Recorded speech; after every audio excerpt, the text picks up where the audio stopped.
90% of online consumers rely on reviews before purchasing a product or service. That single statistic is the financial foundation of an entire underground industry. The Federal Trade Commission estimates that the total revenue of markets directly influenced by consumer reviews is $341 billion annually. Every dollar of that market is shaped, at least in part, by what appears on the screen when a shopper reads the ratings. And a significant portion of what appears on that screen was not written by a customer. It was manufactured. Today, we follow the paper trail, analyze the court filings, and breach the operational blueprints of the fake review industrial complex, a system that turns 5-star ratings into a commodity, sells them in bulk, and has already cost you money without your knowledge.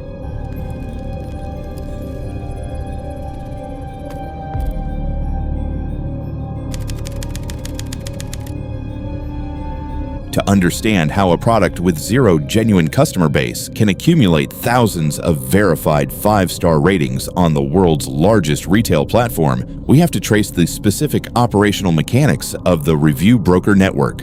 The broker is not a lone operator. They are a structured intermediary running a recruitment pipeline that connects desperate sellers with a pre-built network of fake reviewers. The mechanics are documented in Amazon's own legal filings against these organizations, which describe brokers as entities that portray themselves as legitimate businesses with networks of hundreds of employees stationed worldwide. The operation runs primarily through encrypted messaging channels, Facebook groups, WhatsApp networks, and private Telegram communities. A seller contacts the broker delivers the reviews. The platform never sees the transaction. Every day, thousands of these fake job offers appear online. They use encrypted chats and shell accounts to stay hidden. We are tracking a digital ghost that preys on the desperate. Amazon's own enforcement data quantifies the scale. In 2022, Amazon identified and reported more than 23,000 abusive social media groups, with a combined membership of 46 million accounts that were actively facilitating fake reviews.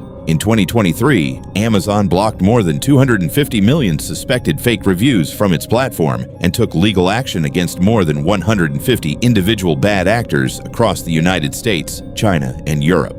The platform has 12,000 employees dedicated to fraud detection. None of it has stopped the network. Because the network does not operate on Amazon, it operates in the spaces between platforms, the private channels that Amazon's detection systems cannot reach. The financial architecture of the broker network is straightforward. A seller pays a broker between $2 and $15 per review, depending on volume, platform, and the level of verification required. For a product that needs 500 reviews to achieve first-page ranking on Amazon, the minimum investment is approximately $6,000. That $6,000 payment purchases a product listing that will generate consumer trust indefinitely, because once the reviews exist on the platform, Amazon's algorithm treats them identically to genuine customer feedback. The manufactured reviews drive organic visibility. The organic visibility drives real sales. The real sales justify the investment. The cycle is self-sustaining. The physical infrastructure of the fake review industry exists in warehouses primarily across China and Southeast Asia, where the regulatory environment and manufacturing supply chain make large-scale phone farm operations economically viable.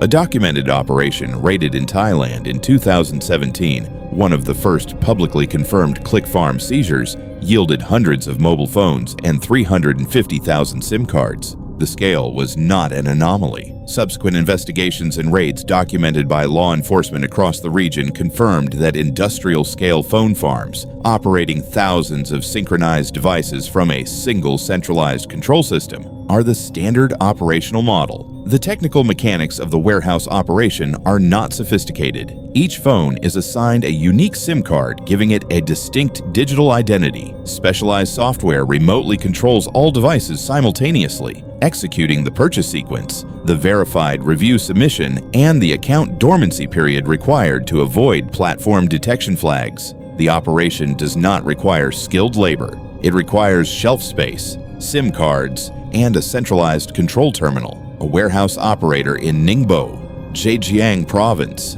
documented in a 2024 Chinese media investigation, was found to have acquired 4,600 phones specifically to generate fake engagement metrics on live stream platforms. The capital investment for that operation was recoverable within weeks at prevailing market rates for fake reviews. The broker who sold RV his 500 reviews was not operating from a back room. They were operating a structured logistics business. The reviews were not written, they were processed. Each fake review passed through a purchase simulation, a complete transaction sequence executed on a device that had never physically received the product, to generate what Amazon classifies as a verified purchase review, the highest trust tier in the platform's rating system, the most credible signal a product can receive. Manufactured in a warehouse, delivered in bulk, priced per unit. The regulatory response to the fake review industrial complex arrived in stages. Amazon began filing individual civil lawsuits against review brokers as early as 2020, treating each case as an isolated fraud enforcement action. But the fundamental structural problem that the fraud network operated primarily outside its platform meant that Amazon was litigating the symptoms rather than the architecture.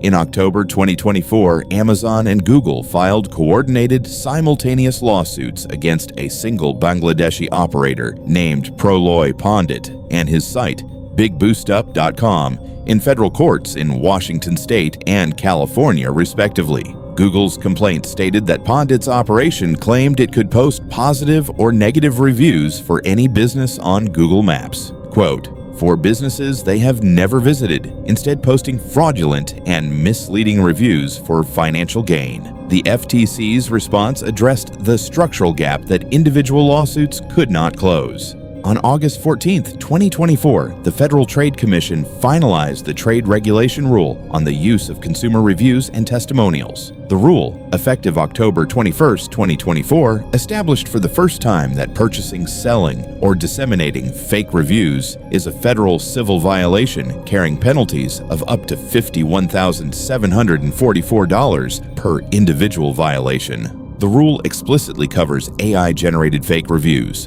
reviews from individuals who never use the product, suppression of negative reviews, and the use of insider accounts, employees, officers, or agents, posting reviews without clear disclosure. FTC Chair Lina Khan stated at the announcement as, quote, fake reviews not only waste people's time and money, but also pollute the marketplace and divert business away from honest competitors. The FTC's first enforcement action under the Consumer Review Rule came in December 2025, when the agency sent formal warning letters to 10 unnamed companies for potential violations. The letters did not carry immediate penalties, but signaled the beginning of active enforcement. Simultaneously, the UK's Competition and Markets Authority secured formal undertakings from Amazon requiring it to strengthen its fake review detection systems, the conclusion of a multi-year investigation that had found the platform's existing processes insufficient. The pattern of enforcement across both jurisdictions established one consistent finding. The platforms had known about the problem for years, had the resources to address it, and had treated it as a manageable cost of operating at scale,